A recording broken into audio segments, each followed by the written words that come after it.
আপনারা কেমন আছেন সবাই? আলহামদুলিল্লাহ।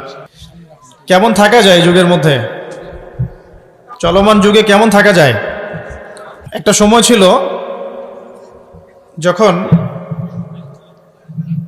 আরবদের নেতৃত্ব ছিল আবু জাহেলের হাতে, আবু লাহাব, উতবা, শাইবা, রাবিআ তাদের হাতে। তো আবু জাহেলদের ওই যুগটাকে বলা হতো আইয়ামে জাহিলিয়াত। কি বলা হতো? আমরা সবাই জানি আইয়ামে জাহিলিয়াত বলা হতো, অন্ধকারাচ্ছন্ন যুগ। এই যুগের অন্ধকারাচ্ছন্ন পরিবেশে নিমজ্জিত মানুষগুলো ওই যুগটাকে আইয়ামে জাহিলিয়াত বলে আর কি। তো কেন তারা আইয়ামে জাহিলিয়াত বলতো? খুব গভীরভাবে লক্ষ্য করলে দেখা যায় যে সেখানে কয়েকটা মৌলিক পাপ ছিল, কিছু অজ্ঞতা ছিল, এই কারণে সেই যুগটাকে অজ্ঞতার যুগ বলা হতো। তার মধ্যে প্রথমটা হচ্ছে শিরক, মূর্তি পূজা, প্রকৃতি পূজা, চন্দ্র সূর্যের পূজা, গাছপালার পূজা, মৃত মানুষের পূজা, নাস্তিকতা, তারপরে আপনার বস্তুবাদিতা, যেটাকে আমরা মেটেরিয়ালিজম বলি, এগুলো আইয়ামে জাহিলিয়াতের অন্যতম আকীদা ছিল। মানুষেরা এভাবেই জীবনযাপন করত। এটা ছিল প্রথম। দ্বিতীয়টা ছিল সুদ বা রিবা। তাদের ইকোনমিক সিস্টেমটা ছিল রিবা ভিত্তিক বা সুদ ভিত্তিক। চক্রবৃদ্ধি হারে তারা সুদ খেত এবং সুদ খাওয়ার মধ্য দিয়ে তারা এক পর্যায়ক্রমে ব্যক্তিকে পর্যন্ত দাসে পরিণত করতো। আর জমি জমা, বাড়ি গাড়ি এগুলো তো ছিলই, এগুলো তো মানুষ সিজ করতোই। এক পর্যায়ে ব্যক্তিকেও দাসত্বের শৃঙ্খলা আবদ্ধ করতো ওই রিবা দিয়ে, সুদ দিয়ে। এই কারণে জাহিলিয়াত বলছি আমরা, আইয়ামে জাহিলিয়াত।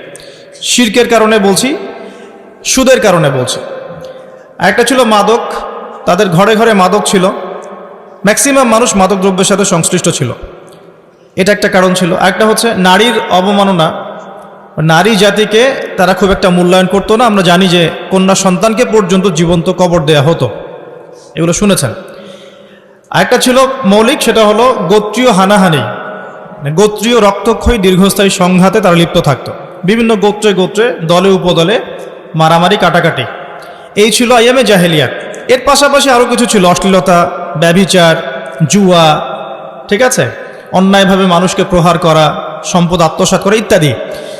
তো আমরা যে এখন 1450 বছর পর এসে এই 19 শতাব্দী বলেন আর 20 শতাব্দী বলেন, এই দিকে এসে যে আমরা আইয়ামে জাহেলিয়াত শব্দটা শুনলেই ওই মক্কার দিকে তাকাই, তো এই শিক্ষিত মানুষদের একটু নিজেদের দিকে তাকানোর প্রয়োজন আছে। আগে আমাদের এই 20 শতাব্দীর শিক্ষিত মানুষদের আগে নিজেদের দিকে তাকানোর প্রয়োজন আছে।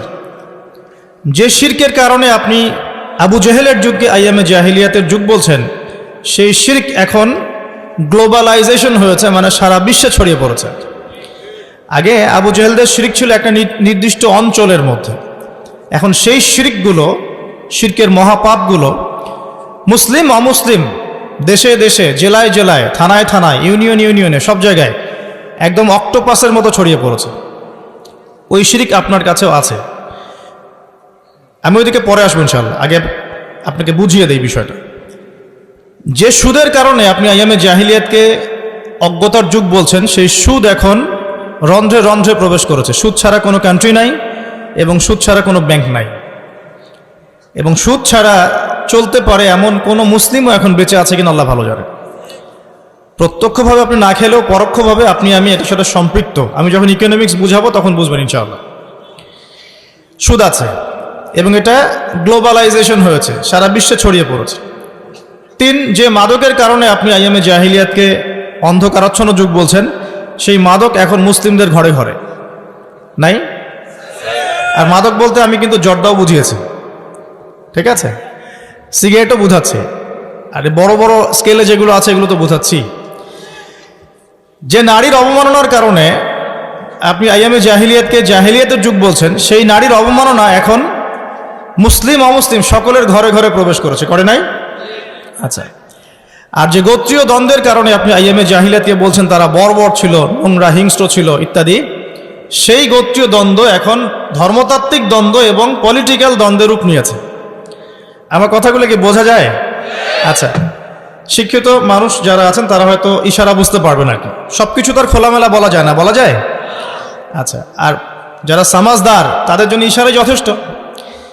তো যে কথাটা বলছিলাম প্রিয় ভাইরা, যে মৌলিক কারণগুলোর কারণে আপনি আইয়ামে জাহিলিয়াতকে দেখে ছি ছি করছেন, ছি কেমন যুগ ছিল, বর্বর, নোংরা, মধ্যযুগীয় ইত্যাদি, সেই প্রত্যেকটা পাপ বা প্রত্যেকটা জাহিলিয়াত বর্তমান বিশ্বে পুরো গ্লোবালাইজেশন মানে বিশ্বের আনাচে কানাচে এগুলো ছড়িয়ে পড়েছে। একই জিনিস, যে শিরক আবু জেহেলরা করতো সেম শিরক আমরাও করছি, করছেন না? আবু জেহেলরা হয়তো লাত, উজ্জা, মানাত এগুলোর পূজা করত, তাই না কি? আচ্ছা, এখনকার মুসলিমরা কিসের পূজা করে? দেখবেন মৃত মানুষের পূজা করে, কবরে সেজদা করে, মাজার কেন্দ্রিক তাওয়াফ করছে। বলতে থাকলে অনেক বলা যাবে। মুসলিম যে হাতে বালা পড়ে আছে খোলে না, কেন খোলে না?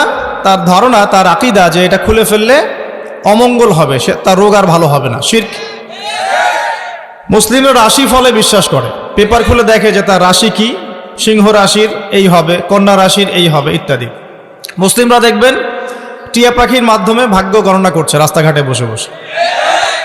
অথচ নবীজি বলেছেন সাল্লাল্লাহু আলাইহি ওয়াসাল্লাম, কেউ যদি কোনো গণকের কাছে যায়, গিয়ে জাস্ট জিজ্ঞাসা করে যে আমার হাতটা একটু দেখে দেন, এটা বলার সাথে সাথেই তার 40 দিনের নামাজ কবুল হবে না। এবং ওই গণকের কথায় যদি সে বিশ্বাস করে, তাহলে সে যেন মুহাম্মদ সাল্লাল্লাহু আলাইহি ওয়াসাল্লামের উপর নাজিল হওয়া এই কোরআনের সাথে কুফরি করলো। আর সবচেয়ে ইন্টারেস্টিং ব্যাপার হচ্ছে যে আপনার ভাগ্য গণনা করছে, তার স্থান হয়েছে রাস্তার পাশে। সে যদি আপনারই ভাগ্য গণনা করতে পারতো, তাহলে তার তো সংসদে থাকার কথা ছিল। এতটুকু কমন সেন্সও আমাদের নাই এখন। দেখবেন গ্রামে গঞ্জে এখন জাদুবিদ্যার চর্চা বাড়ছে, জাদুবিদ্যা, স্ট্রিট ম্যাজিক দেখানো হচ্ছে, কুফরি তন্ত্র করা হচ্ছে, জিনকে তাবে করা হচ্ছে। জিনকে তাবে করা যায়, এটা একটা বিষয় জেনে রাখেন। জিন জাতিকে তো বিশ্বাস করেন নাকি? এখনকার মডার্ন শিক্ষিতরা জিনকে বিশ্বাস করে না, তারা রুহকে বিশ্বাস করে না, কবরের আযাবকে বিশ্বাস করে না, তারা আল্লাহকেও বিশ্বাস করে না। তারা বলে যে মহাবিশ্ব সৃষ্টি হয়েছে বিগ ব্যাং থেকে, আল্লাহ সৃষ্টি করেন নাই, নাউযুবিল্লাহ। এই হচ্ছে উচ্চ শিক্ষার অবস্থা এখন। এই শিরক নিয়ে বলতে গিয়ে দেখেন, শিক্ষার মধ্যেও আপনাকে শিরক করানো হয়েছে, হচ্ছে এখন। শিক্ষা জীবনে আপনি শিরক কীভাবে করছেন? শিক্ষা ক্ষেত্রে আপনাকে একটা দর্শন শেখানো হয়েছে, পশ্চিমা দর্শন। সেটা কি? যে পরীক্ষা নিরীক্ষা, যুক্তিবিজ্ঞান দর্শন দিয়ে কোনো কিছু প্রমাণ করা গেলে সেটার অস্তিত্ব আছে, আদারওয়াইজ এটার অস্তিত্ব নাই।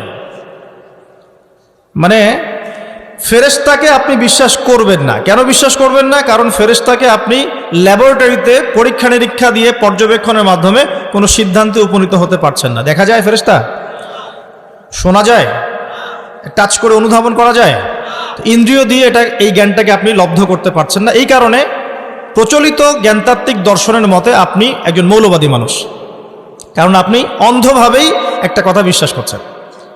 তো তাদের কনসেপ্ট কি? পরীক্ষা নিরীক্ষা পর্যবেক্ষণের মাধ্যমে যা লাভ করা যাবে সেটাই জ্ঞান, এর বাইরে জ্ঞানের কোনো অস্তিত্ব নাই। এই কারণে তারা আনসিন ওয়ার্ল্ডটাকে বিশ্বাস করে না, অদৃশ্যের গায়েবের জগৎটাকে তারা বিশ্বাস করে না। বুঝতে পারছেন কথা কি? আল্লাহ বিশ্বাস করে না, কারণ আল্লাহকে দেখা যায় না। ফেরেশতা বিশ্বাস করে না, কারণ কি? কারণ ফেরেশতা দেখা যায় না। জিন জাতিকে বিশ্বাস করে না, বিকজ জিন জাতিকে দেখা যায় না। কবরের আযাব দেখা যায় না, রূহ বা আত্মাকে দেখা যায় না, জান্নাত জাহান্নাম দেখা যায় না। যেটা দেখা যায় না সেটা বিশ্বাস করবে না। এই হলো ওদের জ্ঞানতাত্ত্বিক দর্শন। এই দর্শনে যদি আপনি পড়াশোনা করেন এবং এখান থেকে সার্টিফিকেট অর্জন করেন, আপনি বড় চাকরি পাবেন ঠিক ইনশাআল্লাহ, কিন্তু আপনি সারা জীবন শিক্ষা ক্ষেত্রে মুশরিক হয়ে থাকবেন। শিক্ষা ক্ষেত্রে আপনি একজন মুশরিক হয়েছেন। প্রতিটা সেক্টরেই আছে। ইকোনমিক সেক্টরে যাবেন, রিবা, আল্লাহ পাক রিবাকে হারাম করেছেন আর আমরা করেছি ফরজ। রিবাকে আল্লাহ পাক হারাম করেছেন, মায়ের সাথে জেনার কথা বলেছেন, আল্লাহর সাথে যুদ্ধের ঘোষণার সমান কথা বলেছেন, আর আমরা করেছি ফরজ। একটা কান্ট্রি ওয়ার্ল্ড ব্যাংকের আন্ডারে, IMF এর আন্ডারে একটা কান্ট্রি সুদমুক্ত থাকতে পারবে না, পসিবল না। কখনোই তারা আপনাকে সুদ ছাড়া কোনো লোন দিবে না। এবং ওদের লোন শোধ করতে গিয়ে বহু দেশ আজকাল শ্রীলঙ্কা হয়ে যাচ্ছে। পড়াশোনা করেন, তাদের লোন শোধ করতে গিয়ে বহু দেশ এখন শ্রীলঙ্কা হয়ে যাচ্ছে। না হয়ে গেলেও হওয়ার পথে 42টা দেশের লিস্ট করা হয়েছে। কয়টা? যাদের ইকোনমিক অবস্থা ক্রমশ নিম্নের দিকে যাচ্ছে, নিম্নমুখী হচ্ছে, হবেও। কারণ কি? বিকজ ইসলামিক অর্থনীতির যে একটা চিরায়ত মূলনীতি আল্লাহ পাক কোরআনে দিয়েছেন, এটা বলতে বলতে এখন আমার মুখের ফেনা উঠে যাচ্ছে। 1 নাম্বার, জাকাত ভিত্তিক অর্থনীতি, কৃষিভিত্তিক অর্থনীতি, ব্যবসা ভিত্তিক অর্থনীতি, দান সৎকা ভিত্তিক অর্থনীতি। এক কথায় ইসলামিক অর্থনীতি এবং এমন কারেন্সি যার ইন্ট্রিনসিক ভ্যালু আছে, অন্তর্নিহিত মান আছে, এগুলো যেহেতু আমরা এখন বাস্তবায়ন করতে পারছি না, এই কারণে পশ্চিমা অর্থনীতির যে সুদের মার প্যাচ, এর মধ্যে আমরা পড়ে গেছি। এখান থেকে কেউ বের হতে পারছে না। অথচ সুদ সম্পর্কে আল্লাহ রাব্বুল আলামিন সূরা বাকারার মধ্যে বলেছেন 278 থেকে এই যে 81 পর্যন্ত পড়ে দেখেন, তোমরা সুদ ছেড়ে দাও, ওয়া ইল্লাম তাফআলু, যদি তোমরা এটা না করো, সুদ না ছাড়ো, তাহলে ফাযানু বিহারবিন মিনাল্লাহি ওয়া রাসূলিহি, আল্লাহ এবং তার রাসূলের সাথে যুদ্ধের ঘোষণা শুনে রাখো। তো যুদ্ধ আমরা করছি আল্লাহ এবং তার রাসূলের বিরুদ্ধে। তো আল্লাহ এবং তার রাসূলের বিরুদ্ধে যুদ্ধ করে কেউ কি সফল হবে? এ কারণেই আল্লাহ পাকের হারামটাকে যে আমরা হালাল করে নিয়েছি, এটাও এক প্রকার শিরক। এটা কি? এটাও শিরক। আল্লাহ পাক দিয়েছেন দিনার দিরহাম, মার্কেটে আপনি খুঁজে পাবেন না, এটা হারাম করে দেওয়া হয়েছে। পশ্চিমারা বলেছে এটা ব্যান, চলবে না। কি চলবে? ডলার। ডলার চলবে। ডলার হচ্ছে হার্ড কারেন্সি, বাকি সব সফট কারেন্সি। মানে আপনাকে যত কারেন্সি আছে এগুলোকে ডলারে কনভার্ট করে আন্তর্জাতিক বাজারে আপনার কেনা বেচা করতে হবে। আপনি আপনার টাকা দিয়ে করতে পারবেন না। ওটা হার্ড, শক্ত কারেন্সি, আপনারটা সফট, নরম। মানে ওদেরটাতে সোনা লাগানো আছে মনে হয়, আর আমাদেরটাতে সোনা নাই। কি বুঝলেন? তো এটা যে সারা ওয়ার্ল্ডকে রুল করছে বিকজ অফ এই ডলার। এর সাথে আবার আছে পেট্রোলিয়াম, মানে ব্ল্যাক গোল্ড, ব্ল্যাক অয়েল। যে আপনি তেল কিনতে চান, মধ্যপ্রাচ্যে যান, গিয়ে যে মধ্যপ্রাচ্যে যে কান্ট্রিগুলো আছে, গলফ কান্ট্রি, এগুলোকে গিয়ে বলেন যে আমি তেল কিনতে চাই, এই যে আমার ব্রিফকেসে 1 কোটি টাকা আছে, বাংলাদেশি টাকা বা পাকিস্তানি রুপি, ঠিক আছে, বা টার্কিশ লিরা, এটা দিয়ে আমি তেল কিনতে চাই, আমাকে তেল দিন। গলফ কান্ট্রির কোনো নেতা আপনাকে তেল দিবে না। কেন দিবে না? যতক্ষণ পর্যন্ত না আপনি আপনার কারেন্সিটাকে ডলারে কনভার্ট করছেন, ততক্ষণ পর্যন্ত আপনাকে তারা তেল দিবে না। যে ডলার আর অয়েল, ডলার এবং তেল, এই যে মিলবন্ধন স্বামী স্ত্রীর মতো, এটার নাম হচ্ছে পেট্রো ডলার। কি নাম? Petro dollar. এর কারণে আপনি স্বতন্ত্র স্বাধীনভাবে এখন তেল কিনতে পারছেন। ইভেন সোনা দিয়েও তেল কিনতে পারছেন না, আপনি বাধা দিচ্ছেন। গোল্ড দিব, আমাকে তেল দাও, সম্ভব না, বাধা দিচ্ছে। তো এই যে সারা ওয়ার্ল্ডকে রুল করা, আমি এটা ভালো একটা জায়গায় যাবো লেকচারে ইনশাল্লাহ, সবর করেন। সারা বিশ্বটাকে যে শাসন করা, আপনি সারা বিশ্বকে শাসন করতে চান, আপনাকে সারা বিশ্বের অর্থনীতি শাসন করতে হবে, করতে হবে না? কথা কি বুঝতে পারেন? যখন আমরা বিশ্বটাকে শাসন করেছি, আর দীর্ঘদিন আমরা বিশ্ব শাসন করেছি, হাজার বছরের বেশি, প্রায় 1200-1300 বছর আমরা কি করেছি? এই ওয়ার্ল্ডটা শাসন করেছি। এই প্রথম বিশ্বযুদ্ধের আগ পর্যন্ত আমাদের শাসন ছিল বিশ্বে, ছিল না? ছিল।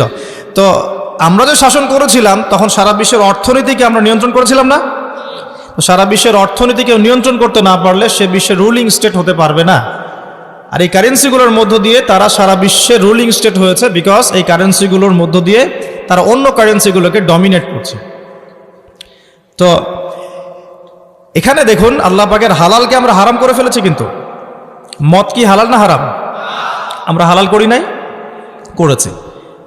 এরকম করে যে জেনা, ব্যভিচার, এখনকার যে ছেলে মেয়েগুলা ফ্রি মিক্সিং করে, ছেলে মেয়ের অবাধ মেলামেশা করে, বয়ফ্রেন্ড গার্লফ্রেন্ড কালচার, এরা কি বিশ্বাস করে, আদৌ বিশ্বাস করে যে প্রেম করাটা হারাম? এটা বিশ্বাস করে করে এটা? তারা যে রাত কাটায় বিভিন্ন জায়গায়, তারা কি আদৌ সত্যি বিশ্বাস করে এটা হারাম কাজ? যদি বিশ্বাসই করতো, এটা কি করতে পারতো? এই দেখেন, আল্লাহ পাকের হারামকে হালাল করে নিয়েছে। আবার ধরেন আল্লাহ পাক হালাল করেছেন পর্দা। তো আপনি এখন পর্দা করতে গেলে কিছু মানুষ বলছে যে এ তো পিছিয়ে গেছে, এ তো মৌলবাদী হয়ে গেছে, এই মেয়ে তো এগুলো পোশাক এখন চলে না, এগুলো তো আগে চলতো, এখন চলে না, এখন তো এগিয়ে যাওয়ার যুগ, বরং কাপড় খোলার যুগ এখন, তাই নয় কি? এখন তো মানুষ কাপড় খুলে ঘুরে বেড়াচ্ছে না, এবং কাপড় খোলার জন্য বিভিন্ন বিশ্ববিদ্যালয়ের সামনে দাঁড়িয়ে আন্দোলন করছে না? এই যে কাপড় খোলার আল্লাহ পাক হালাল করেছেন পর্দা, আপনি ওটাকে হারাম করে কাপড় খোলার দিকে মানুষকে আহ্বান করছেন। এই যে হালালকে হারাম করছেন। দুইটা বিষয় বোঝেন। আপনি মদ খাচ্ছেন, জেনে খাচ্ছেন যে এটা হারাম, বুঝতে পারছেন কথা? আপনি মদ খেয়েছেন কিন্তু জানেন যে মদ খাওয়াটা হারাম, এটার জন্য শাস্তি আছে, আমাকে তওবা করতে হবে। আর এক ব্যক্তি মদ খেয়েছে, সে বিশ্বাসই করে না যে মদ খাওয়া হারাম। দুজন ব্যক্তি কি সমান? একজন হয়তো ফাসেক বা জালেম হতে পারে, আরেকজন কিন্তু কুফরি করেছে। একজন ফাসেকি বা জুলুম করেছে নিজের নফসের উপরে, তওবার দরজা তো খোলা আছে। আরেকজন কিন্তু কুফরি করছে, সে আল্লাহ পাকের হালালকে হারাম করে নিচ্ছে, হারামকে হালাল করে দিচ্ছে। এখনকার ওয়ার্ল্ড এটার উপর চলছে। আল্লাহ পাকের যত হালাল আমরা আস্তে আস্তে সব হারাম করে ফেলছি, আর হারামগুলোকে আমরা হালাল করে ফেলছি। দেখুন, এটাও একটা শিরক। তো আইয়ামে জাহিলিয়াতের শিরকের কথা বলছি, এই শিরক আপনাদের ঘরে ঘরে, আমাদের ঘরে ঘরে আছে। কিছু মানুষ বলছে যে আল্লাহ তিনজন। কয়জন? তিনজন, তাদের সংখ্যা কিন্তু প্রায় 5 থেকে 600 কোটি। 5 থেকে 600 কোটি মানুষ পৃথিবীতে বলছে যে আল্লাহর সন্তান আছে। নাউজুবিল্লাহ। কত কোটি? প্রায় 500 থেকে 600 কোটি। 500 থেকে 600 কোটি মানুষ বলছে যে আল্লাহ পাকের নাউজুবিল্লাহ সন্তান আছে। এখন আপনি বলেন যে আমরা একটা কথা বলি যে বেশিরভাগ মানুষ যা বলবে সেটাই সত্য, তাই না? Majority should be granted. আমাদের সমাজে একটা কথা প্রচলিত আছে না, যে 10 জনে যেটা বলে সেটাই ঠিক, তারপরে বেশিরভাগ মানুষের রায় যেখানে সেটাই হবে সত্য মিথ্যার চূড়ান্ত মানদণ্ড। আমাদের একটা কনসেপ্ট আছে না, এটাই তো ডেমোক্রেসি, প্রচলিত ডেমোক্রেসি তো এটাই। তো এখানে দেখেন, এই যে বেশিরভাগ মানুষ যে বলছে আল্লাহর সন্তান আছে, এখন আপনি কি করবেন? ওটা গ্রহণ করবেন? সব জায়গায় সবকিছু চলে? বেশিরভাগ মানুষের কথা কখন ঠিক হবে? যখন বেশিরভাগ মানুষের কথাই আল্লাহর বিধানের অনুকূলে হবে, তখন ঠিক হবে ইনশাআল্লাহ। ঠিক না? ঠিক কথা। আর যদি দেখা যায় বেশিরভাগ মানুষ আল্লাহর বিধানের বাইরে কথা বলছে, তখন বেশিরভাগ মানুষের কথা বাতিল। অল্প কিছু মানুষ যারা আল্লাহর বিধানের অনুকূলে কথা বলছে, এদের কথাই গ্রহণযোগ্য হবে ইনশাআল্লাহ। একটা ছোট্ট উদাহরণ দেই। এখানে যদি আপনারা 2-4 হাজার মানুষ বসে থাকেন এবং আমি একটা জরিপ করি, আপনাদেরকে বলি যে আপনারা একটু আমাকে ভোট দেন। কি ভোট দিবেন? যে মদ জেনা সুদ ঘুষ করাপশন দুর্নীতি এগুলো হালাল কি হারাম? এখন আপনারা ভোটাভুটি বলার দরকার নেই, ভোটাভুটি করবেন, সিল মারবেন। তো দেখা গেল যে ব্যালট কাউন্ট করে দেখা গেল যে ম্যাক্সিমাম লোক বলেছেন এটা হালাল। মদ জেনা সুদ ঘুষ দুর্নীতি ম্যাক্সিমাম বলেছেন হালাল, আর 10-20 জন লোক বলেছে হারাম। আর আপনি আমাকে বলেন, আপনাদের এই প্রচলিত যে কনসেপ্টটা চলছে এর আলোকে বলেন যে কোনটা গ্রহণযোগ্যতা লাভ করবে? বলেন। হারাম না হালাল? এবার হালাল বলতেছে, দেখো। তাহলে মদ জেনা পর্নোগ্রাফি সুদ ঘুষ দুর্নীতি হালাল, কিন্তু বেশিরভাগ মানুষ তো বলছে হালাল। কি করবেন আপনি? তাহলে এখানে মেজরিটি শুড বি গ্রান্টেড, বেশিরভাগ মানুষ যা বলবে সেটাই সত্য, এটা কোথায় গেল? থাকলো? টিকলো? টিকবে না। হ্যাঁ, যদি দুনিয়াতে জোর করে টিকানোও যায়, আসমানে কি টিকবে কিনা? আসমানে টিকবে? আল্লাহর বিচারে টিকবে? টিকবে না। এই হচ্ছে বর্তমান বিশ্বের অবস্থা। এখন বেশিরভাগ মানুষ যা বলছে এটাই সত্য। এখানে ওই যে বললাম, কিছু বেশিরভাগ মানুষ বলছে আল্লাহর সন্তান আছে। ঈসা ইবনে মারইয়াম আলাইহিস সালাম আল্লাহর সন্তান, বহু মানুষ বলছে। কি করবেন? বিশ্বাস করবেন না শিরক হবে? আবার এক শ্রেণী মানুষ বলছে ওজায়ের আলাইহিস সালাম আল্লাহর সন্তান, হবে? এরা জিউস। দেখুন, আবার অনেকে চন্দ্র সূর্য গ্রহ নক্ষত্র প্রকৃতি নদী নালা গাছপালার পূজা করছে, বলছে এগুলোই ভগবান, এগুলোই হচ্ছে ঈশ্বর। চলবে? এখন এগুলো আল্লাহ পাকের নিদর্শন নয় কি? মহাবিশ্ব আল্লাহ পাকের নিদর্শন নয়? প্রকৃতি আল্লাহ নিদর্শন নয়? এই যে মানুষের বর্ণের পার্থক্য, রঙের পার্থক্য, ভাষার পার্থক্য, চেহারার পার্থক্য আল্লাহ নিদর্শন নয়? সবকিছু আল্লাহ পাকের নিদর্শন। এই নিদর্শনগুলোকে দেখে আল্লাহ বলেছেন আল্লাহকে চিনতে। এগুলো দেখে মানুষ আল্লাহকে চিনবে, এই কারণে আল্লাহ পাক এগুলো সৃষ্টি করেছেন। এখন যদি আমি ওগুলোরই উপাসনা করা শুরু করি, তাহলে শিরক হবে না? হবে কি না? আচ্ছা, আমাদের মধ্যে মনে করেন কিছু সৎলোক আছে বা ছিল, এই সৎলোকরা ইন্তেকাল করেছে, তাদেরকে আমরা দাফন করেছি। এখন কেউ যদি আল্লাহর ইবাদত করা বাদ দিয়ে, আল্লাহকে সেজদা করা বাদ দিয়ে ওই সৎ মানুষদের কবরে গিয়ে সেজদা করে, শিরক হবে না তাওহীদ থাকবে? কনসেপ্ট কি বুঝতে পারেন? শিরক হবে কি হবে না? সেজদা কার প্রাপ্য? আচ্ছা, মনে করেন আপনার সন্তান হয় না, এখন আপনি অমুক এক পীরের মাজারে চলে গেলেন, সেখানে একজন ভালো মানুষই সাহিত্য আছেন, তিনি একজন বড় বুজুর্গই ছিলেন, আর আপনি সেখানে সেজদা করে তার কাছে দোয়া করছেন সন্তানের জন্য, শিরক হবে না তাওহীদ থাকবে? আচ্ছা, কথাগুলো বোঝেন। আপনাকে আল্লাহ পাক বলেছেন আল্লাহর নামে কসম করতে, কিন্তু আপনি কসম করছেন মায়ের নামে, বাবার নামে, আগুনের নামে, ঠিক আছে, অগ্নি শপথ, বজ্র শপথ, পাথরের নামে, প্রকৃতির নামে শপথ করছেন, শিরক হবে না তাওহীদ থাকবে? শিরক হবে। কেউ যদি বলে যে আমার নাম হচ্ছে শাহিন শাহ, কি নাম? শাহিন শাহ শব্দের অর্থ রাজাধিরাজ, মানে সমস্ত রাজার বড় রাজা, শিরক হবে কি হবে না? কেউ যদি বলে যে আমার মা খুব অসুস্থ ছিল, একটা ভালো ডাক্তার পেয়েছিলাম, এই ডাক্তারটা না থাকলে আমার মাকে বাঁচানো যেত না, কি হবে? আচ্ছা, কেউ যদি দিনের জ্ঞান অর্জন করে শুধুমাত্র এই উদ্দেশ্যে যে সে দুনিয়ার স্বার্থ অর্জন করবে, শিরক হবে না তাওহীদ থাকবে? আচ্ছা, তারপরে মনে করেন ওই যে একটু আগে বলেছি জিনের উপাসনা করছে, ওই দিক থেকে কথা দিকে আসলো, জিনের উপাসনা করছে, জিনকে তাবে করছে, জিনকে বশ করছে এবং জিনের কাছে সে সাহায্য চাচ্ছে এবং এর মধ্য দিয়ে সে কুফরি করছে, তাবিজ করছে, হ্যাঁ, জাদু দেখাচ্ছে মানুষকে, এগুলো শিরক হবে না তাওহীদে থাকবে? ঠিক হবে। স্বামী স্ত্রীর মধ্যে মিল নাই, এখন অমুক কবিরাজের কাছে গিয়ে মিল বন্ধন করার জন্য সেখানে তাবিজ কবজ করা হচ্ছে।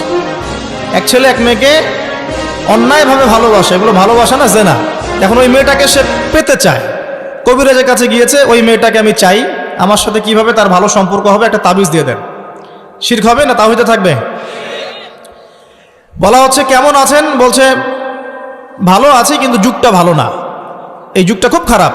যুগটা কি খুব খারাপ? যুগটাকে গালি দিল বা বাতাসকে গালি দিল। যদি কেউ যুগ বা সময়কে গালি দেয় এটাতেও শিরক হবে। কি হবে? যদি আপনাকে বলি যে ভাই এটা কি পারবেন, সে বলল হ্যাঁ পারবো, আগামীকাল করব। কি বলল? আগামীকাল করব, ইনশাআল্লাহ বলল না, তাওহীদে থাকবে? বলতে হবে ইনশাআল্লাহ আগামীকাল করব। অনেক বিষয় আছে, এগুলো বলতে গেলে সারা রাত চলে যাবে। এক কথায় আমি শর্ট করে বুঝে আপনাকে যে আকীদা, বিশ্বাসের মধ্যে মানুষ শিরক করছে। এখন যে কেউ বিশ্বাস করছে আল্লাহ বলতে কেউ নাই, বিগ ব্যাং দিয়ে মহাবিশ্ব সৃষ্টি হয়েছে। কেউ বলছে আল্লাহ আছেন, আরোহ ইলাহ আছে, আল্লাহ আছেন, আরোহ ইলাহ আছে, শিরক হয়ে যাবে। কেউ বলছে যে আল্লাহ পর্যন্ত পৌঁছাতে আমার মাধ্যম লাগবে। মাধ্যম হচ্ছে মৃত মানুষেরা, যারা বড় বড় সৎ মানুষ ছিলেন, পীর বুজুর্গ ছিলেন, যারা মারা গেছেন, তাদের ইবাদতের মধ্য দিয়ে, তাদের কাছে সেজদা করার মধ্য দিয়ে আমি আল্লাহর পর্যন্ত পৌঁছে যাব। শিরক হবে না? আল্লাহ আল্লাহকে সেজদা করতে বলেছেন, আমরা যদি আল্লাহকে সেজদা না করে অন্য কাউকে সেজদা করি কি হবে? আল্লাহ পাক বলেছেন মুখলিসিন লাহুদ্দিন, ইখলাসের সাথে আল্লাহর সন্তুষ্টি অর্জনের জন্য নামাজ পড়তে, কুরবানি করতে। আপনি নামাজে দাঁড়িয়েছেন, লোকজন আপনাকে দেখছে, লোকজন যে আপনাকে দেখছে তাদের দৃষ্টিতে ভালো হওয়ার জন্য আপনি নামাজটাকে সুন্দর করে পড়ছেন ধীর স্থিরভাবে, শিরক হবে কি হবে না? শিরক হবে। তো এই যে বিশ্বাসের মধ্যে অনেক শিরক হয়, আবার কর্মগত শিরক হয়ে যায়, কাজ করতে গিয়ে মানুষ শিরক করে ফেলে, আবার কথায় মানুষ শিরক করে। আমি বুঝাতে যাচ্ছি শুধু ধর্মতাত্ত্বিক ক্ষেত্রেই শিরক সীমাবদ্ধ তা নয়, এটা আপনার পড়াশোনার মধ্যেও ঢুকেছে, আপনার অর্থনীতিতে ঢুকেছে, আপনার সংস্কৃতির মধ্যেও শিরক ঢুকেছে, এবং পলিটিক্সের মধ্যে শিরক তো অনেক আগে থেকেই ছিল। এই সব কিছু মিলিয়ে এখনকার বিশ্বের শিরকটাকে গ্লোবালাইজেশন করা হয়েছে, মানে সারা বিশ্বে ছড়িয়ে দেওয়া হয়েছে। এখন শিরকের যে স্কেল, আবু জাহেল আবু লাহাবদের যে শিরকের স্কেল ছিল সেটা যদি এতটুকু হয়, এখনকার শিরকের স্কেল এত বড়। এখন বলেন কে জাহিলিয়াতের মধ্যে আছে? ওরাই কি শুধু আইয়ামে জাহিলিয়াতে ছিল না আমরাও আছি? ওদের প্রবলেম ছিল রিবা। এখন এই রিবা বা সুদ সারা বিশ্বে ছড়িয়ে পড়েছে কি পড়ে নাই? সুদ খান না আপনি? খান, না হলে দেন, না হলে সাক্ষী থাকেন, না হলে লিখে রাখেন, কিছু একটা তো করেন। এই যে নবী সাল্লাল্লাহু আলাইহি ওয়াসাল্লাম বলেছেন আলামাতুস সাআ, কিয়ামতের অন্যতম একটা নিদর্শন হচ্ছে ওয়া আনতারাল হুফাতাল উরাতাল আলাতা রিয়াশাই ইয়াতাতাওয়ালুনা ফিল বুনিয়ান। কিয়ামতের অন্যতম নিদর্শন হচ্ছে সমাজের সবচেয়ে নিম্ন শ্রেণীর মানুষ, রাখাল শ্রেণীর মানুষ, রাখাল পায়ে স্যান্ডেল নাই, গায়ে জামা নাই, এইরকম শ্রেণীর মানুষ উঁচু উঁচু বিল্ডিং নির্মাণের প্রতিযোগিতা করবে। কি করবে? প্রতিযোগিতা করবে। দেখেন একটু বুঝাই, ওই সময় কিন্তু রোমানদের বিল্ডিং ছিল, পারস্যের বিল্ডিং ছিল, চাইনিজ সভ্যতা ছিল, অনেক সভ্যতা তখনও ছিল। নবীজি বলেন নাই যে ধনীরা প্রতিযোগিতা করবে, নবীজি বলছেন গরিব রাখাল শ্রেণীর মানুষরা বিল্ডিং নির্মাণের প্রতিযোগিতা যখন করবে তখন কিয়ামত হবে। এটা কিয়ামতের সাইন, নিদর্শন। আমাকে উত্তর দেন, কিভাবে একজন গরিব মানুষ যার স্যান্ডেল কেনার টাকা নাই সে কিভাবে উঁচু বিল্ডিং করতে পারে? How is this possible? কিভাবে সম্ভব? দুইটা ওয়ে আছে, এক রিবা, যান লোন নেন বিল্ডিং করেন, ব্যাস। আর কি? করাপশন, অন্যের সম্পদ আত্মসাৎ করেন, আপনি এটা করতে পারবেন। আমানতের খেয়ানত করেন, সত্যকে মিথ্যা বানান, মিথ্যাকে সত্য বানান, সুদ খান, ঘুষ খান, দুর্নীতি করেন, আপনি এটা করতে পারবেন। তো দেখুন, তাহলে এটা সারা ওয়ার্ল্ডে ছড়িয়ে পড়েছে কি পড়ে নাই? আমরা সবাই কম বেশি রিবার সাথে সম্পৃক্ত আছি। এবং মাদকের কথা বলেছি, সারা বিশ্বে ছড়ায় নাই? আমাদের ইয়াং জেনারেশনের দিকে তাকিয়ে দেখেন, আমাদের ইয়াং জেনারেশনের দিকে তাকিয়ে দেখেন, তারা কি মাদকের সাথে সম্পৃক্ত নন? সিগারেট খায় না এমন যুবক কয়জন আছে এখানে? মাশাআল্লাহ, ঠিক আছে, আপনার আল্লাহ পাক কবুল করুন, আমিন। ইসলামপন্থীদের দ্বারাই কিছুটা সম্ভব, ইসলামপন্থীদের দ্বারাই সম্ভব আসলে মাদক থেকে দূরে থাকা। অন্যদের দ্বারা কি সম্ভব? প্রত্যেকটা ইউনিভার্সিটিতে যান, আমরা পড়াশোনা করেছি না, ছেলে মেয়ে একসাথে বসে স্মোক করছে, করছে না? করছে। মানুষ স্মোক করাটা তো এখন ফ্যাশন, এখন তো মানুষ গাঁজা, ইয়াবা, ফেন্সিডিল, হেরোইন এই পর্যন্ত চলে গেছে, চাই নাই? এবং মাদকের যে ভয়াবহতা, আমাদের মাদক দ্রব্য নিয়ন্ত্রণ অধিদপ্তরকে জিজ্ঞাসা করলে বুঝবেন যে কি পরিমাণ মাদক বাংলাদেশে চলছে এখন। তো এই জাহেলিয়াত এখন নাই ভাই? আচ্ছা, তারপরে নারীর যে অবমাননার কথা বলেছিলাম, এটা নাই? মেয়েদের কোনো সম্মান আছে এখন? মেয়েদের ইজ্জত সম্মানের কোনো দাম আছে এখন? এই যে পর্ন ইন্ডাস্ট্রি বলে একটা কথা আছে, পর্ন ইন্ডাস্ট্রি, সারা ওয়ার্ল্ডে যে পর্নের একটা ইন্ডাস্ট্রি চলছে, এখানে মেয়েদেরকে পণ্য বানানো হয়নি?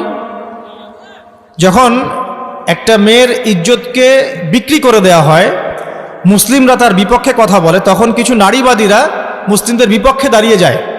কিন্তু ওই নারীবাদীরা তখন দাঁড়ায় না যখন এই মেয়েদেরকে পতিতালয়ে যেতে হচ্ছে, দাঁড়ায় না, বরং যখন তারা পতিতালয় থেকে ফেরত আসছে তখন স্লোগান দিচ্ছে যে আমার দেহ আমার সিদ্ধান্ত, আপনি কথা বলার কে? সুবহানাল্লাহ, নাউজুবিল্লাহ। তো দেখুন মেয়েদের কোন জায়গায় নিয়ে আসছে এখন আমরা। একটা বাচ্চা মেয়েকে এখন সেফ মনে করা হচ্ছে না, একটা বাচ্চা মেয়েও এখন ধর্ষণ থেকে রেহাই পাচ্ছে না। এর জন্য শুধু কি মেয়েটা দায়ী? মেয়েটার এখানে কি দোষ আছে? দোষ কার? নিঃসন্দেহে আমাদের। এবং পর্নোগ্রাফির ফলে প্রত্যেকটা পুরুষকে জানোয়ার বানানো হচ্ছে। পর্নোগ্রাফি কেন দেওয়া হয়েছে? বিকজ যাতে করে আমাদের এই যুব সমাজের তরুণ যুবকরা, টকবগে রক্ত যাদের, এরা যেন ভিতর থেকে পশু হয়ে যায়। আপনি স্বাভাবিক একটু বোঝেন, স্বাভাবিকভাবে বসে আছেন, কোরআন পড়তে পারবেন? পারবেন না। আর যদি স্বেচ্ছায় নাও করে, একটা মেয়েকে কাছে পেয়ে গেছেন, ছোট মেয়ে, সে কিছুই বোঝে না, দেখবেন ওই মেয়েটাকে তখন সে রেপ করে রেখে দিয়েছে, হচ্ছে না? এ কারণে আমরা এখন আমাদের বাচ্চা মেয়েদেরকে নিয়ে খুব উদ্বিগ্ন থাকবো। এটা উদ্বিগ্নতার সময়। আপনার মেয়ে, আমার বোন, আমার মা, এগুলো সেফ নয়। একজন এমপি সাহেব তার স্ত্রীকে নিয়ে রাত্রেবেলা হেঁটে যাবে, সাহস করতে পারে না এখন, ভয়ে, না জানি রাস্তায় কখন তার ওয়াইফকে আমার সিজ করে নিয়ে চলে যাবে। কোন যুগে আছেন এখন? আর এর মধ্যে কিছু মেয়ে পোশাক খুলে ফেলে নগ্ন হয়ে রাস্তায় ঘোরার জন্য আন্দোলন করছে। তারপরে ঢাকা শহর থেকে তো আপনারা আসেন, যাওয়ার সাথে করেন, দেখবেন সেখানে ছেলের পোশাক মেয়ে পরে, মেয়ের পোশাক ছেলে পরে। আল্লাহ পাক ছেলেদেরকে বলেছেন টাকনুর উপরে কাপড় পরো। এই সুন্নত ফলো করছে এখন মেয়েরা, এই হাঁটুর নিচে কাপড় পরে। আর ছেলেরা কাপড় পরতেছে একদম ছেঁচড়ায়। বসুন্ধরা শপিং মল সহ বড় বড় মলসগুলোতে যাবেন, দেখবেন টি শার্ট এবং প্যান্টও না, প্যান্টের নিচে আমরা মাঝে মাঝে শীতকালে যেগুলো পরি, শীতকালে আমরা পায়জামার নিচে যেগুলো মাঝে মাঝে পরি। আপনারা তো ক্রিকেট খেলেছেন না? ক্রিকেট অনেকে খেলেছেন। ক্রিকেটের ভিতরে একটা ইনার বলে একটা কথা থাকে, ইনার ড্রেস একটা থাকে, তার উপর আমরা জার্সি পরি, ঠিক আছে? ওই ইনার পরে ঘুরে বেড়াচ্ছে রাস্তাঘাটে, এবং কয়দিন পর দেখবেন ওটা বিকিনি পরেও ঘুরতে পারে, এবং ঘুরলে বলবে যে আমার পোশাক, আমি যা ইচ্ছা তাই পোশাক করতে পারি, বলার কে আছে? পোশাকের স্বাধীনতা। একটা এক্সাম্পল দিয়েছিলাম যে, মনে করেন একটা ক্যান্টনমেন্ট আছে এখানে, আচ্ছা, ক্যান্টনমেন্টে আমাদের সম্মানিত আর্মি অফিসাররা আছেন। এখন সেখানে যদি কেউ ডিউটিতে যায় পুলিশের পোশাক পরে, অফিসার কি খুশি হবে না? নাকি বকাচকা করবে? যখন তারা ট্রেনিং দেয়, কঠিন ট্রেনিং দেয়, তখন এই ট্রেনিংয়ের সময় একটা নির্ধারিত ইউনিফর্ম আছে। এই ইউনিফর্ম বাদ দিয়ে যদি সেখানে যায় কেউ যে বিকিনি পরে, সে বলে না আমার যা ইচ্ছা আমি তাই পোশাক পরব, পিটাবে না পাশার মধ্যে? পিটায় একদম লাল করে ফেলাইছে একেবারে। তা আসলে পিটানোর দরকার আছে। সবসময় ওয়াজ নসিহত দিয়ে কাজ হয় না, সবসময় সব কিছু ওয়াজ নসিহত দিয়ে হবে না। সব কিছু যদি ওয়াজ নসিহত দিয়ে হতো, রাসূল সাল্লাল্লাহু আলাইহি ওয়াসাল্লামকে এই আপনার এতগুলো গাজওয়া আর এতগুলো সারিয়া করতে হতো না। সব কিছু যদি ওয়াজ নসিহত দিয়ে হতো, তাহলে এই যে চুরি করলে চোরের হাত কাটতে বলা হতো না, মদ খেলে 40টা বেত্রাঘাতের কথা আসতো না, বিবাহিত ব্যক্তি ব্যভিচার করলে রজম করার কথা আসতো না। সত্যি কথা হচ্ছে শাস্তির প্রয়োজন আছে। মোবাইল কোর্ট করে যখন এদেরকে শাস্তি দেওয়া হবে, ইনস্ট্যান্ট দেখবেন সব ঠিক হয়ে গেছে। ওরকম 2-4টাকে ধরে 2 দিন 3 দিন রিমান্ডে রাখলে দেখবেন সব ঠিক হয়ে গেছে। এখন পারতেছি না।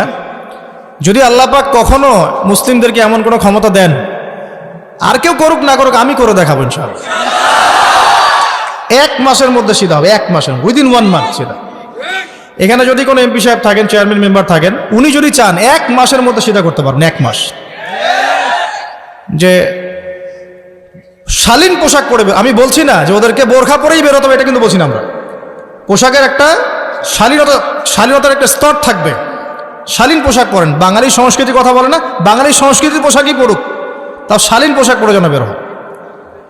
আমাদের মা বোনরা এইসব ধোকায় পড়ে দেখবেন নিজেরা যেমন ফ্যামিনিস্ট হয়ে যাচ্ছে, পোশাক পরিবর্তন করে ফেলছে, পর্দা উঠিয়ে দেওয়া হচ্ছে, এবং এরা যখন বাইরে মৌমাছির মতো বের হচ্ছে, এর উপর আবার পর্নোগ্রাফি আছে, যুবকরা মাদকাসক্ত, পর্নোগ্রাফিতে আসক্ত, ফ্রি মিক্সিং, সব মিলে একটা মেসাকার অবস্থা। তখন সমাজের কাঠামো কিন্তু আর ঠিক থাকবে না, থাকবে মেয়ের ইজ্জতের কোনো দাম থাকবে না। তো আমি একটা পয়েন্ট থেকে এখানে এসেছি, দেখেন আইয়ামে জাহিলিয়াতের ওই যে নোংরামি, বেহায়াপনা, জেনা, নারীর অবমাননা, এটা কি এখন নাই? আইয়ামে জাহিলিয়াতে কি পর্নোগ্রাফি ছিল? শুধু আমেরিকাতে $12 বিলিয়ন বিজনেস হয়, সারা ওয়ার্ল্ড এই পর্ন দিয়ে $92 বিলিয়ন ব্যবসা করে তারা। এটা ব্যবসা, এটা ফিল্ম ইন্ডাস্ট্রির মতো। তো এই জিনিসটা কি আইয়ামে জাহিলিয়াতে ছিল? তারপরে আমরা ওই যুগটাকেই সবচেয়ে খারাপ বলি, আমাদের যুগটাকে বলি উন্নতির যুগ, সভ্যতা সংস্কৃতির স্বর্ণ শিখরে পৌঁছে গেছি আমরা এখন, তাই না? তো দেখুন, আমি এক কথাই বোঝাতে চাচ্ছি আপনাকে যে সময় আপনি আমি বসে আছি, এখন ভালো থাকবেন কিভাবে? বিকজ আপনি তো আইয়ামে জাহিলিয়াতের মধ্যে বসে আছেন। এখন এখান থেকে বের হবেন কিভাবে, বা এই যুগে আপনি নিজেকে টিকিয়ে রাখবেন কিভাবে, আর টিকিয়ে রাখলে আল্লাহ পাক আপনাকে কি নেকি দিবেন, এইটুকু বলে শেষ করি। অনেক লম্বা আলোচনা করলে অনেক কথা বলা যাবে, কিন্তু কাজের কথা কিন্তু খুব অল্প। কাজের কথা বেশি না, কাজের কথা অল্প। কাজের কথা কি জানেন? কাজের কথা হচ্ছে সিচুয়েশন ভালো না, কাজের কথা হচ্ছে সামনের সিচুয়েশন আরো খারাপ হবে। কাজের কথা হচ্ছে এই সিচুয়েশনে নিজেদের ঈমান, আমল, পরিবার টিকিয়ে রাখতে হলে আমাদের প্রথমত দরকার তওবা করে আল্লাহর পথে ফিরে আসা, 1 নম্বর কাজ। 2 নম্বর হচ্ছে নিজের কবরের ফিকির করা, যে আমাদের সময় চলে যাচ্ছে ভাই। ওই যে ইমাম রাজি রাহিমাহুল্লাহ একটা ঘটনা আছে সূরা আসরের তাফসিরে পড়লে দেখবেন, জালালাইনে আছে, মারিফুল কোরআন এবং ইবনে কাসিরেও আছে, যে তিনি বলছেন যে আমি সূরা আসর ওয়াল আসরি এর ব্যাখ্যা বা এর যে ইন্টারপ্রিটেশন, এটা শিখেছি কোথায়? বাজারে গিয়ে শিখেছি। কিভাবে? বাজারে গিয়ে তিনি দেখেছেন যে একজন বরফ বিক্রেতা সূর্য ডুবে যাচ্ছে, বাজার ক্লোজ হয়ে যাবে, তো বরফ বিক্রেতা চিৎকার করে বলছে, কেউ কি আছো আমার এই বরফ কিনবে? কেউ কি আছো আমার এই বরফ কিনবে? আমার বরফ গলে যাচ্ছে, তোমরা সেই বরফওয়ালার উপর রহম করো যার পুঁজি শেষ হয়ে যাচ্ছে। অন্য ব্যবসায়ীরা কিন্তু এমন করছেন না, যার কাপড়ের ব্যবসা, তরিতরকারির ব্যবসা, তিনি কিন্তু এভাবে চিৎকার করছেন না। কারণ কাপড়ের ব্যবসা আজকে বিক্রি না হলেও কালকে আপনি বিক্রি করতে পারবেন, তরিতরকারি একটু যদি নষ্টও হয় কালকে বিক্রি করতে পারবেন না? এই বরফ বিক্রেতার অবস্থা কিন্তু ভয়াবহ। সে বলছে যে আমার বরফ এখনই কিনো, রহম করো আমার উপর, না হলে বরফ গলে শেষ হয়ে যাবে। ইমাম রাজি রাহিমাহুল্লাহ বলছেন, এই দিন আমি সূরা আসর ওয়াল আসরি, সময়ের কসম, এর ব্যাখ্যা শিখেছি। তো আমাদের হায়াত টাইমেও যাচ্ছে না ভাই, কবরের ফিকির করতে হবে, তওবা করে আল্লাহর পথে ফিরে আসতে হবে। কাজের কথা খুব কম, আর কি ইলম অর্জন করতে হবে, কোনো বিকল্প নাই। আর ইলম অর্জন করতে আপনার দুনিয়াবি কোনো বাধা যেন আপনাকে বাধা না দেয়, দুনিয়াবি কোনো ব্যস্ততা আপনার পথে অন্তরায় হয়ে না দাঁড়ায়, খেয়াল রাখতে হবে। বউ বাচ্চা, স্বামী সন্তান, টাকা পয়সা, ব্যবসা বাণিজ্য, সব কিছুর ঊর্ধ্বে ইলম অর্জনকে অগ্রাধিকার দিতে হবে। ইলম অর্জন না করতে পারলে আপনি আমল বেশি করতে পারবেন না, বা জেনে বুঝে আমল করতে পারবেন না, সিচুয়েশন বুঝতেও পারবেন না, করণীয় ফিক্স করতে পারবেন না। ইলমের দরকার আছে। আর ইলমটা আমি একমুখী ইলম কখনো বুঝাচ্ছি না, আমি বুঝাচ্ছি বহুমুখী জ্ঞান। মানে আপনাকে কোরআন হাদিসের সাথে সাথে, আমি নিজেকেও বলছি, কোরআন হাদিসের সাথে সাথে উসুল ফিকহ এগুলো পড়তে হবে, পাশাপাশি রাসূলের সিরাত, ইসলামিক হিস্ট্রি, ইসলামিক অর্থনীতি, ঠিক আছে, ইসলামিক জিওপলিটিক্স, এগুলো সম্পর্কে ধারণা রাখতে হবে। আদারওয়াইজ আপনি এই বিশ্বকে ডিল করতে পারবেন না। এবং জেনারেল লাইনে যারা পড়ছেন, পড়াশোনা কন্টিনিউ করবেন, ওই জ্ঞানটাকেই আপনি আপনার মেধা, প্রজ্ঞা, বুদ্ধি দিয়ে ইসলামের খেদমতে কাজে লাগাবেন, পারবেন ইনশাআল্লাহ। নিয়তটা পরিবর্তন করলে একজন রাজনৈতিক নেতা হোক, অর্থনৈতিক নেতা হোক, আর সমাজ নেতা হোক, আর পরিবারের নেতা হোক, যেই হোক না কেন, সে দিনের খেদমত করতে পারবে ইনশাআল্লাহ। নিয়ত পরিবর্তন করতে হবে। আপনাকে আল্লাহ পাক ক্ষমতা দিয়েছেন, আলহামদুলিল্লাহ, আল্লাহ পাক আরও দোয়া করি। এবং এই ক্ষমতাটাকে কাজে লাগাতে হবে দিনের কল্যাণে। মসজিদ করে দিবেন, মাদ্রাসা করে দিবেন, জনকল্যাণমূলক কাজ করে দিবেন, সমাজের উন্নয়নমূলক কাজ করবেন, অন্যায়গুলো দূর করবেন, আমর বিল মারুফের কাজ করবেন, নাহি আনিল মুনকারের কাজ করবেন। আল্লাহ পাক আপনার সম্মান আরও বাড়িয়ে দেবেন ইনশাআল্লাহ। অন্যায়কে প্রশ্রয় দিবেন না। আপনাকে আল্লাহ পাক কিছু লেখার তৌফিক দিয়েছেন, লিখবেন, কিছু বলার তৌফিক দিয়েছেন, বলবেন। আল্লাহ পাক আপনাকে ইউনাইটেড করার তৌফিক দিয়েছেন, আপনি ফাউন্ডেশন করেন, অ্যাসোসিয়েশন করেন, করে সমাজ কল্যাণমূলক কাজ করেন। আল্লাহ পাক যা দিয়েছেন সেটাকে দিনের পথে কাজে লাগান, আল্লাহ পাক তৌফিক দান করুন। জ্ঞানটা অর্জন করতে হবে। জ্ঞান অর্জনের পরে আমলের দরকার আছে। আমল ছাড়া শুধু জ্ঞান দিয়ে লাভ নাই। লাভ আছে? আমলের প্রয়োজন আছে না? আমরা জেনেছি, এখন আমল করব। আর আমল করার জন্য সবচেয়ে শ্রেষ্ঠ মাধ্যমটা কি? আমলের সবচেয়ে শ্রেষ্ঠ মাধ্যম হচ্ছে নবী সাল্লাল্লাহু আলাইহি ওয়াসাল্লামের সুন্নতকে অনুসরণ করা। কি করা বলেন? নবী সাল্লাল্লাহু আলাইহি ওয়াসাল্লামের সুন্নত অনুসরণ করা। কেমন? এই যে ঘুমাবেন রাত্রেবেলা, নবীর সুন্নত অনুযায়ী ঘুমাবেন, নেকি পাবেন ইনশাআল্লাহ। ঘুম থেকে উঠবেন, নবীর সুন্নাহ অনুযায়ী উঠবেন, নেকি পাবেন। ইস্তেঞ্জা করবেন, বাথরুমে যাবেন, নবীর সুন্নাহ অনুযায়ী নেকি পাবেন। খাবেন, খানা খাবেন, রাসূলের সুন্নাহ, নেকি পাবেন। যদি কিছুই না জানেন এগুলোর, ওই যে 3 দিন 7 দিন সময় দেন, আপনাকে সমস্ত সুন্নত শিখিয়ে দিবেন ইনশাআল্লাহ। দিবে না? দিবে। অথবা বই পড়েন, কিতাব পড়েন। আর একটা কথা বলি প্রিয় ভাই, ইলম অর্জন করবেন, আমলও করবেন, তবে আলেম ওলামাদের সাথে সম্পর্ক রাখবেন, আল্লাহওয়ালা মানুষের সাথে সম্পর্ক রাখবেন। না হলে কি হবে? কোরআন সুন্নাহ পড়ার পরেও, জ্ঞান অর্জন করার পরেও কিন্তু আপনি বিভ্রান্ত হয়ে যেতে পারেন। একটু বুঝাই, কোরআন সুন্নাহর জ্ঞান অর্জন করে বহু মানুষ বলেছে যে তাকদির বলে কিছুই নাই। বিভ্রান্ত হয়ে গেছে না? কোরআন সুন্নাহর জ্ঞান অর্জন করে আবার এক শ্রেণীর মানুষ বলেছে যে তাকদিরই সব, কাজের কোনো স্বাধীনতা নাই। বুঝতে পারছেন না মনে হয়? কোরআন সুন্নাহ গবেষণা করে একদল বলেছে তাকদির বলে কিচ্ছু নাই, এদেরকে বলে কাদারিয়া। কোরআন সুন্নাহ গবেষণা করে আরেক দল বলেছে তাকদিরই সব, আমার কাজের কোনো স্বাধীনতা নাই। চুরি করেছি কেন? তাকদিরে লেখা ছিল তাই। ডাকাতি করেছি কেন? জেনা করেছি কেন? তাকদিরে লেখা ছিল তাই। কোরআন সুন্নাহ পড়েও কিন্তু মানুষ বিভ্রান্ত হয়ে যেতে পারে যদি আপনি হক্কানি ওলামায়ে কেরামের সাথে সম্পর্ক না রাখেন। কথা কি বুঝতে পারছেন? এই যে আমরা এখানে বসে কথা বলছি, আমাদের পিছনে বহু আলেম ওলামা মেহনত করেন। কোনটা বলতে হবে, কোনটা বলা যাবে না, কোনটা কিভাবে বলতে হবে, এগুলো আমরা এখনও তালিব ইলম শিখছি। এই টাইটেলগুলো দিচ্ছেন মাওলানা, আল্লামা, এগুলোর কোনোটাই আমি নই। আমি শুধু একজন তালিব ইলম বা ছাত্র। বহু আলেম ওলামার সাজেশন, পরামর্শ নিয়ে চলা হয়। একা একা চললে সমস্যা আছে। কথা কি বুঝতে পারছেন? একা চলা যাবে না। তারপরে কি দেখুন, এক শ্রেণীর মানুষ বলেছে লা ইলাহা ইল্লাল্লাহ কালিমা মুখে পড়লেই জান্নাত, আপনার আমল করার কোনো দরকার নাই। চলবে?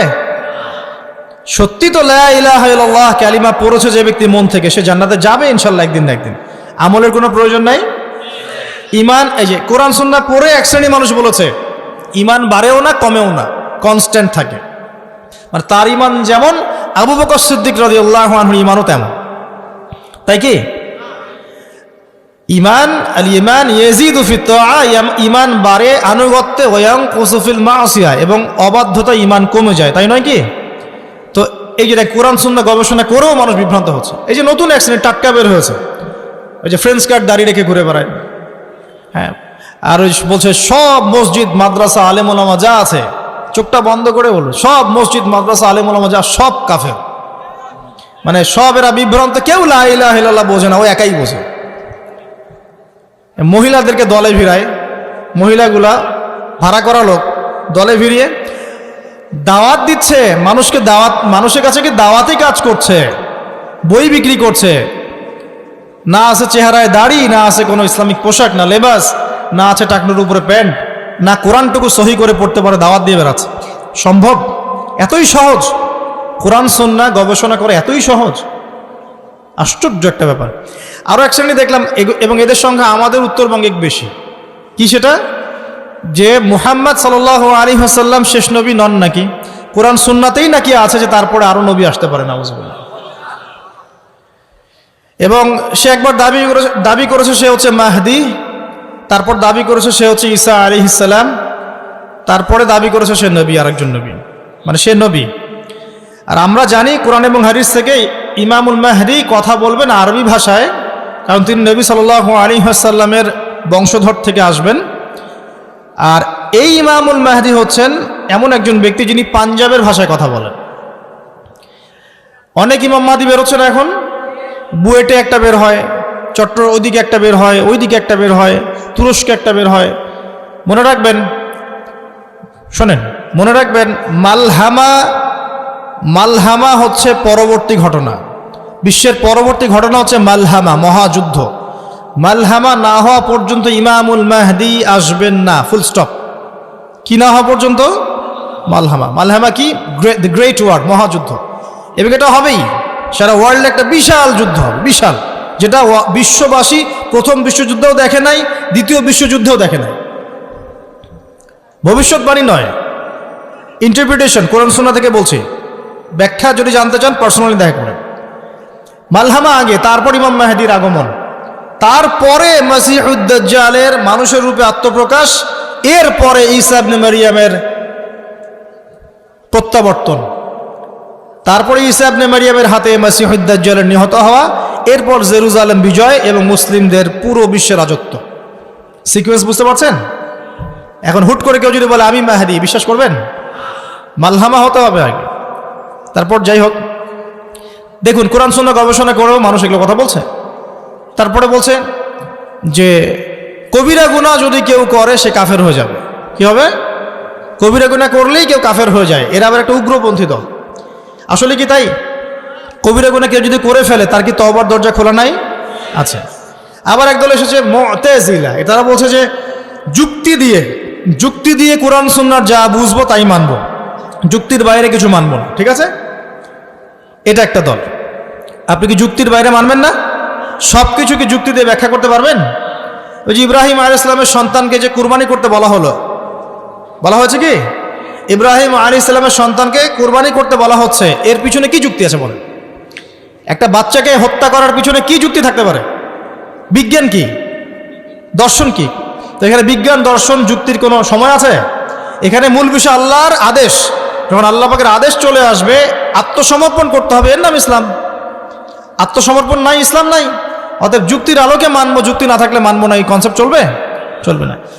একটা বিষয় বোঝাতে গিয়ে এতদূর চলে আসলাম। দেখেন, কোরআন সুন্নাহ পড়বেন, বুঝবেন, আমল করবেন, সব ঠিক আছে, কিন্তু ওলামায়ে কেরামের সাথে, হক্কানি ওলামায়ে কেরামের সাথে সম্পর্ক রাখতে হবে। না রাখলে আপনি কোরআন সুন্নাহ পড়েও কিন্তু বিভ্রান্ত হতে পারেন। আল্লাহ পাক হেফাজত করে নেন। এরপরে পরিবারের আদর্শ ঠিক করবেন। ওই যে এক কথা বারবার বলি, পরিবারে চাল ডাল থাক না থাক আপনার ঈমান থাকতে হবে। পরিবারে খাবার থাক না থাক পর্দা থাকতে হবে, তালিম থাকবে, কোরআনের মেহনত থাকবে, সন্তানদেরকে প্রতিপালন হবে ইসলামিক পদ্ধতিতে। আল্লাহ পাক তৌফিক দান করুন।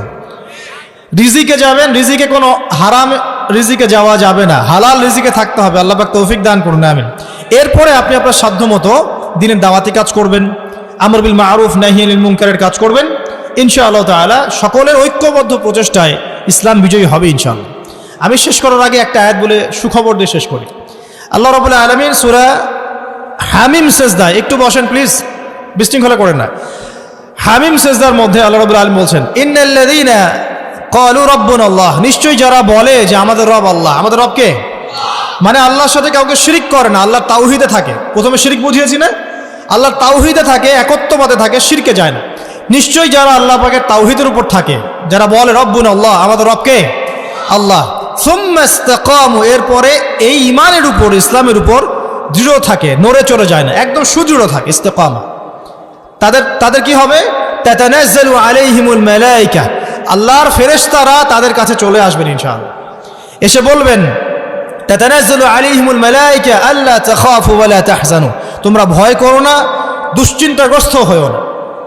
আল্লা তাখাফু ওয়া লা তাহজানু ওয়া আবশিরু বিল জান্নাহ, এবং তোমরা জান্নাতের সুসংবাদ গ্রহণ করো। সুবহানাল্লাহ। নাহনু আউলিয়াউকুম ফিল হায়াতিদ দুনিয়া, এই দুনিয়াতে আমরা তোমাদের বন্ধু, আউলিয়া। নাহনু আউলিয়াউকুম ফিল হায়াতিদ দুনিয়া ওয়া ফিল আখিরাহ, এবং পরকালেও আমরা তোমাদের বন্ধু। ওয়া লাকুম ফিহা মা তাশতাহি আনফুসুকুম ওয়া লাকুম ফিহা মা তাদউন, এবং সেই পরকালে, সেই জান্নাতে তোমরা যা চাচ্ছ সব পাবে ইনশাআল্লাহ, তোমাদের মন যা কল্পনা করে সেগুলো পাবে ইনশাআল্লাহ। নুজুলাম মিন গফুর রহিম, এবং এটা আল্লাহ রাব্বুল আলামিন গফুর রহিমের পক্ষ থেকে একটা মেহমানদারি পুরস্কার, মহাপুরস্কার। কারা পাবে ভাই? যারা বলবে আমাদের রবকে, আল্লাহর তাওহীদে থাকবে, সমস্ত জাহিলিয়াত থেকে সম্পর্ক ছিন্ন করবে, ছিন্ন করে ইস্তেকামা, সুদৃঢ় থাকবে, ঈমানের উপর সুদৃঢ় থাকবে, 5 ওয়াক্ত নামাজ ছাড়বে না, রোজা ছাড়বে না, যাকাত ছাড়বে না, হজ করবে সামর্থ্য হলে হজ উমরা করবে, কালিমার উপর থাকবে, সুন্নতে থাকবে, তাওহীদে থাকবে। যারা হালাল খাবে, হারামে যাবে না, দিনকে এগিয়ে নেওয়ার জন্য জান মাল সময় শ্রম দিয়ে আল্লাহর পথে মুজাহাদা চালাবে, ইস্তেকামা, সুদৃঢ় থাকবে, টলে যাবে না। আল্লাহ পাক বলছেন তাদের জন্য জান্নাতের মেহমানদারি প্রস্তুত করা আছে ইনশাআল্লাহ। আমরা দোয়া করি আল্লাহ রাব্বুল আলামিন আমাদের সবাইকে ঈমান এবং ইসলামের উপর ইস্তেকামা, সুদৃঢ়তা দান করুন, আমিন। এর পরের আয়াতে আল্লাহ পাক যেটা বলেছেন এটা বলে শেষ করে দিই। আল্লাহ পাক বলছেন ওয়ামান আহসানু কাওলাম মিম্মান দাআ ইলাল্লাহ, এরপরে তার চেয়ে উত্তম কে হতে পারে, সেই ব্যক্তির চেয়ে উত্তম আর কে হতে পারে যে মানুষকে আল্লাহর দিকে ডাকে। কার দিকে ডাকে? আল্লাহর দিকে। ইস্তেকামা অর্জন হয়েছে, এখন আপনি দাওয়াতের কাজ করবেন, মানুষকে আল্লাহর দিকে ডাকবেন এবং ওয়া আমিলা সালিহান, নিজেও সৎ আমল করে। ওয়া ক্বালা ইন্নানী মিনাল মুসলিমিন, এবং বলে যে আমি মুসলিমদের একজন, আত্মসমর্পণকারীদের একজন। আল্লাহ পাক আমাদের সবাইকে দিনের দাওয়াতি কাজ করার তৌফিক দান করুন এবং আমাদেরকে বেশি বেশি আমলে সালেহ করার তৌফিক দান করুন, পরিপূর্ণ মুসলিম হওয়ার তৌফিক দান করুন, শিরিক মুক্ত তাওহীদে থাকার তৌফিক দান করুন, কোরআন সুন্নাহ বুঝে পড়ার তৌফিক দান করুন এবং হালাল রিজিকের প্রাচুর্য দান করুন। আমরা দোয়া করি আল্লাহ পাক আমাদের মা বোনদেরকে খাস পর্দায় থাকার